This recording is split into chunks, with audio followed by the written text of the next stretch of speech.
Senhores cavalheiros, senhoras damas, Pac-Man Master 9 mais uma vez, e hoje eu vos trago o 10º vídeo da nossa série sobre Roma. O título é Elitismo e Austeridade.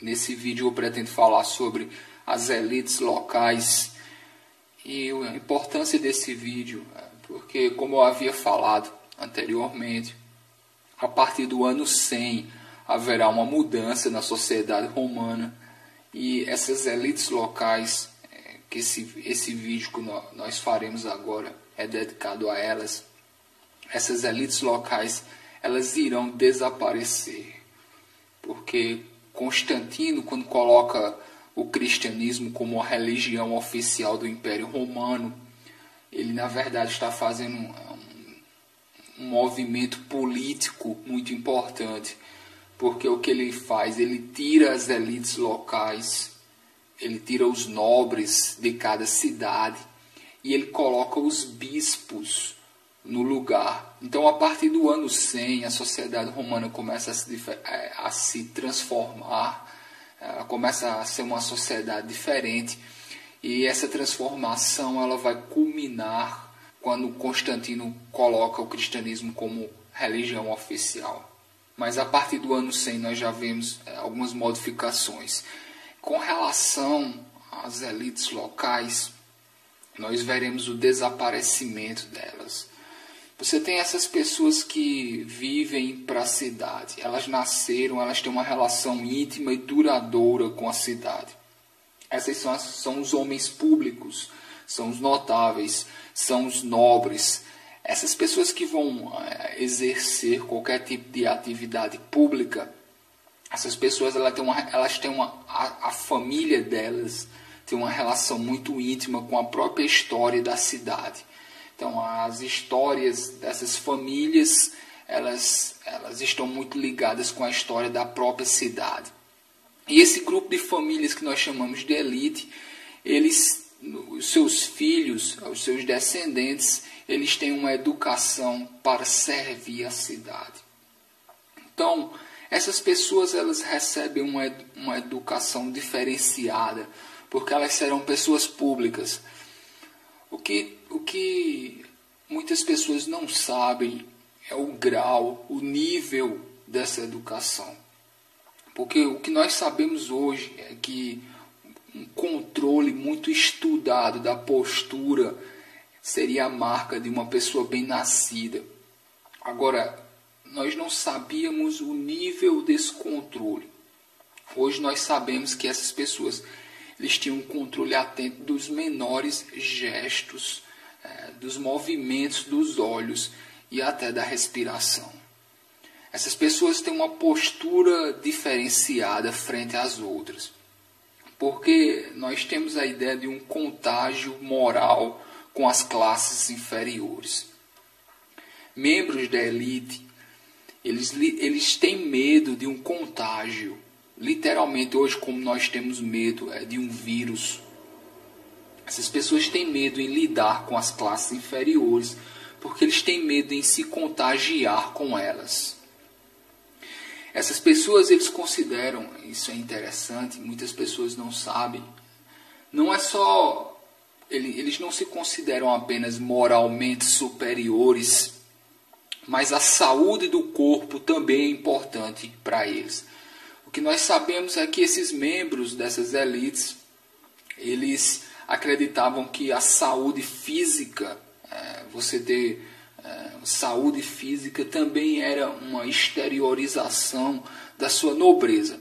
Nós sabemos que a tradição de se preocupar com o corpo vem desde os gregos. Os gregos tinham a tradição da ginástica e os romanos têm da mesma forma.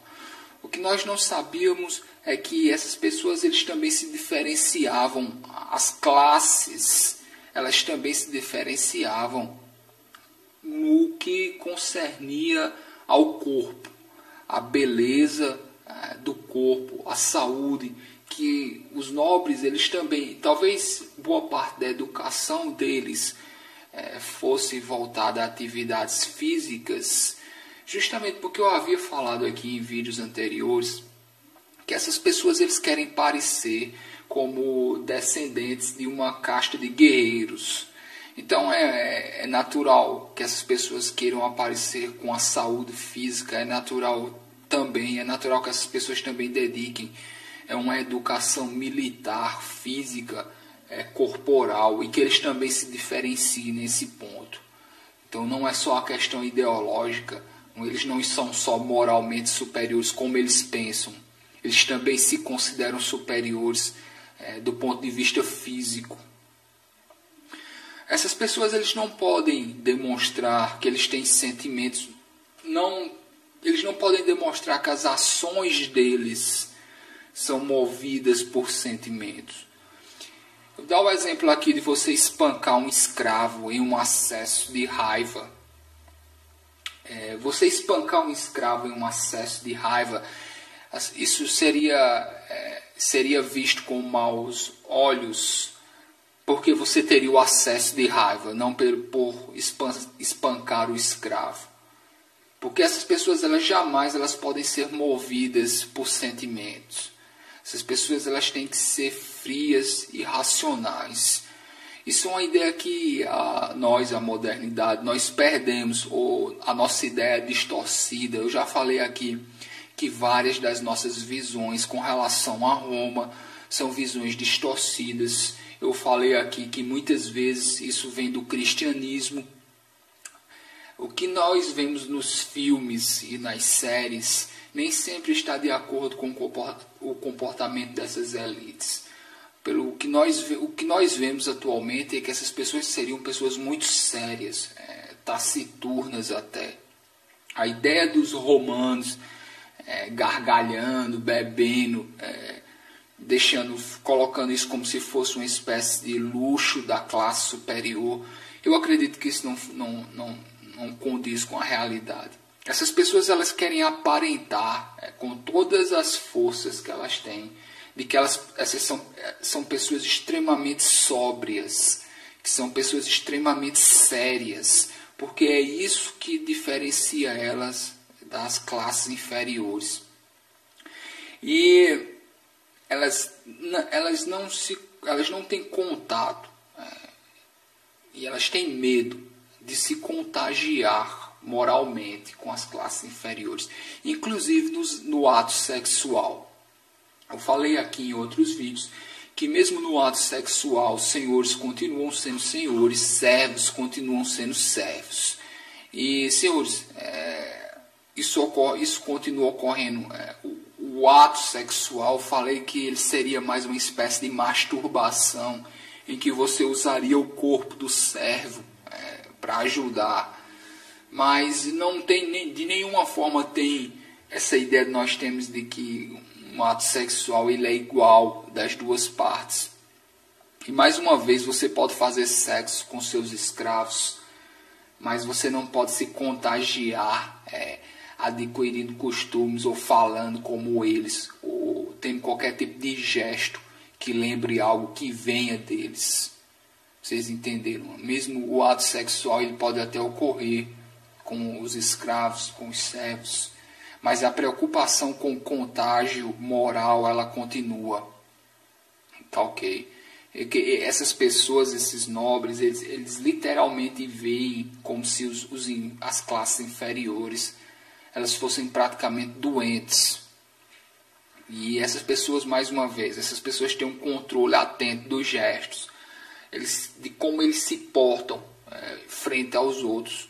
Como eu digo, o que diferencia a nobreza é porque eles são uma classe pública. E eu falei aqui que as pessoas acompanham o que os nobres fazem, mais ou menos como nós fazemos hoje com os filmes e com as novelas.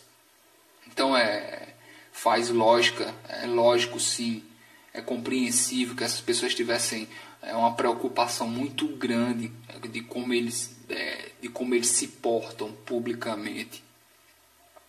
Eu falei aqui que as pessoas que procuram demais as mulheres são considerados efeminados. Mais uma contradição aqui, eu digo, mais uma visão distorcida que nós temos dos romanos, muitas vezes pelo cristianismo. um homem que procura demais pelas mulheres, ele é considerado um homem efeminado em Roma antiga. E os romanos não veem nenhum tipo de complacência sexual como algo positivo. Mais uma vez, essas pessoas querem aparentar como pessoas extremamente sóbrias, sérias, taciturnas até. E procurar demais por prazeres, por qualquer que for, é visto como complacência, como defeitos da juventude, eu poderia colocar até. Essa classe, ela anda com os filósofos. Eu falei aqui já, mas é uma questão que eu volto reiteradamente. A figura do filósofo. Esses nobres, eles andam com seus filósofos domésticos. E eles querem aparentar que eles recebem qualquer tipo de conselho. Eu falei aqui com relação à filosofia. A filosofia em Roma antiga, ela é diferente da filosofia que nós temos hoje, porque ela é muito mais voltada para a ação ética. Eles não conheceram uma filosofia extremamente abstrata, com conceitos extremamente técnicos, como nós temos hoje. E o filósofo, cabe ao filósofo aconselhar, porque o grego e o romano, eu colocaria os dois. Se eu pudesse sintetizar boa parte das escolas filosóficas, eu diria que eles acreditam que a felicidade é quando o homem vive de acordo com a natureza. Então cabe ao filósofo pesquisar e estudar a melhor forma de viver de acordo com a natureza. Os nobres, as elites, eles vivem com os filósofos. Quem são os filósofos? Geralmente são pessoas do que seria hoje a classe média baixa. Essas pessoas, eles estão mais ou menos no mesmo nível dos gramáticos, dos tutores das crianças. Mas eles vivem perto das pessoas que têm dinheiro. E eu falei aqui que o filósofo, tirando o trabalho que ele faz domesticamente, aconselhando o seu senhor, a sua corte quase, eu diria, os filósofos, eles também fazem conferências públicas, principalmente quando eles viajam, quando eles chegam em cidades novas. Eu já falei isso aqui, eu já havia falado. Uma mudança que ocorre com a chegada do cristianismo é justamente com relação ao filósofo. Porque essa pessoa, ela vive perto das famílias ricas. Mais uma vez, ele é um conselheiro. Só pessoas importantes, pela lógica, necessitam de conselhos especializados. E mais por uma questão de estética mesmo. Porque essas pessoas ricas, elas querem viver perto dos filósofos. Porque eles querem aparentar que eles têm algum nível de cultura. Então, a questão estética também tem muito de você querer aparecer. E os filósofos, eles cumprem essas funções. Quando o cristianismo começa a aparecer, essa discussão sobre a ação moral, ela começa a fazer parte da vida dos escravos também. Eu falei que muitos dos problemas que eram tratados pela filosofia começam a ser tratados pelo cristianismo. Os romanos, eles procuram entender esses grandes problemas humanos, como a questão da morte, do porquê nós estamos aqui, do que é felicidade. Toda a área do conhecimento que discutia essas questões era a filosofia. Depois, quando o cristianismo começa a se popularizar a partir do ano 100 em Roma, o cristianismo começa a tomar conta dessas questões. E muitos dos costumes que eram dos filósofos romanos começam a ser copiados pelos cristãos. Inclusive essas pequenas reuniões públicas. E, senhores, eu falei inclusive aqui de conceitos que eram usados pela filosofia. O cristianismo pega. Isso é importante, mas isso todo mundo sabe, isso faz parte do cânone da história. O cristianismo, ele ele recebe muita influência, né, da filosofia grega e romana. Mesmo que depois ele vá negar isso, em costumes, em conceitos e tal. Agora, como eu digo, o cristianismo ele se torna popular nas camadas mais baixas. Mas, senhores, isso é questões para o próximo vídeo. O que é importante aqui com relação a essas elites e ao cristianismo? Já que nós estamos chegando cada vez mais perto de um período em que haverá uma modificação na sociedade romana. Porque essas elites que eu falei aqui, essa classe social, ela irá desaparecer. Mais uma vez, Constantino ele fez um movimento político extremamente inteligente. Porque o que ele faz? Ele tira essas elites locais, essas pessoas, essas famílias, essas grandes famílias. Toda cidade tem essas famílias, que a história das famílias praticamente é a história da cidade. São as elites locais, tá ok? Constantino tira o poder dessas pessoas e coloca o poder na mão dos bispos. Então, em cada cidade importante, Constantino tira o poder das elites locais e coloca um bispo lá. E são coisas que nós vamos falar nos próximos vídeos. Como eu digo, nós estamos agora indo para a Antiguidade Tardia. A sociedade romana se modifica totalmente a partir do ano 100. E essa modificação ela terá o ápice quando o cristianismo será instaurado como religião oficial do Império por Constantino. Então, senhores, eu acredito que com relação a esse assunto, eu só queria fechar aqui falando das elites locais. Mais uma vez, a grande importância desse vídeo é dizer que serão essas pessoas que vão sair de cena. Os bispos serão a mão do imperador nas cidades. Cada cidade importante, Constantino vai colocar um bispo lá para representar a mão do imperador. E o que nós teremos é um poder extremamente centralizado. A grande jogada política de Constantino foi essa. Ele centralizou o poder de uma forma extrema na mão do imperador. Ele tira o poder, ele sai das elites locais cada vez mais e ele começa a ir diretamente para a mão do imperador. E a mão dele nas cidades serão os bispos. Então tá ok, senhores. São coisas que nós continuaremos no próximo vídeo. Senhores, na descrição desse vídeo tem links onde vocês podem me encontrar, tem o meu canal pessoal, mas principalmente lembrem da página no Facebook, lembrem em clicar em adicionar a lista de interesses, para que vocês possam receber as atualizações da nossa série, tá ok? Senhores, esse foi o 10º vídeo. Acredito que já vão mais de 5 horas aí, somando tudo. A nossa série continua. Tem links aí embaixo, senhores vejam. Senhores, lembrem da página no Facebook.